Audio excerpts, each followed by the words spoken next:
Mold has recently become one of the most talked about topics on campus. Which areas of campus have actually tested positive for having mold?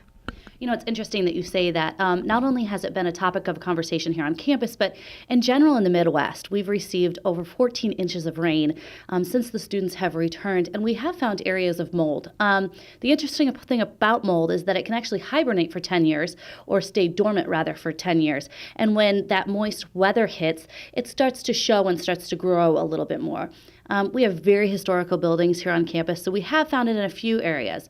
One was a sorority house that it was found in. Another was Willer Hall, and another was McHugh Theater. And the mold that was found is just everyday common mold that you'll find anywhere, inside of your house, outside. However, the mold that was found in the sorority house was elevated to a level that we wanted to keep our student body safe, so we removed those students from that area. I know that there were circulations of accusations that Willer Hall also detected mold, and you have said that that is true. Is the mold something that students should be worried about? Yeah, that's a great question. The mold is not something that we should be worried about. What we have done is we've had professionals come on in and evaluate that type of mold to see if that level was elevated, and the level in there is not elevated. The mold can come from things like the condensation from pipes. As I said, we live in very old buildings around here. We've also been very proactive in our measures, and what we've done is we've started cleaning filters out. We have sanitized and cleaned all air conditioning units and re-insulated those. Those can be a place where mold can grow and can really transport into other areas. So we've been extremely proactive in that, and we have, if not rectified all of it, we are in the process of making sure all of it is rectified. I know that the sorority house did test positive for mold. What is the current plan for the house itself?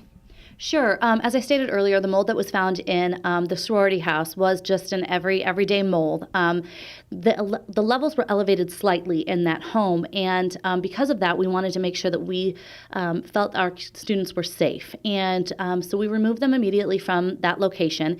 And since then, we've had a remediation team come in and evaluate the house. And because of the age of the house, it was built in the 50s, I believe, the value of the house doesn't really outweigh us going in and really ripping out all the walls and things like that.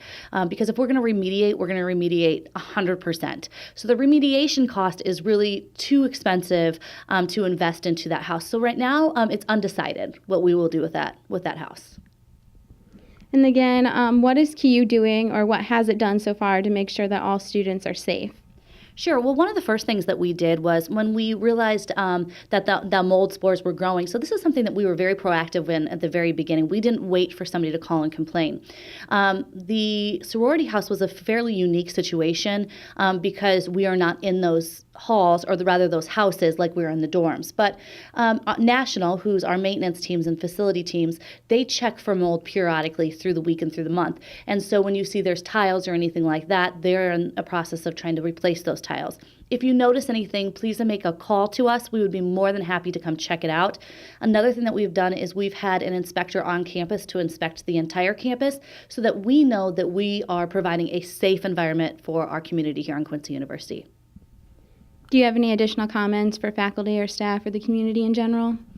Yeah, you know, every time somebody hears the word mold, the immediate reaction is to kind of overreact. And so I don't think that we're in a case right now. Actually, I can say we are not in a case right now where we should be overreacting. Mold is found in our everyday lives, in many homes, outside.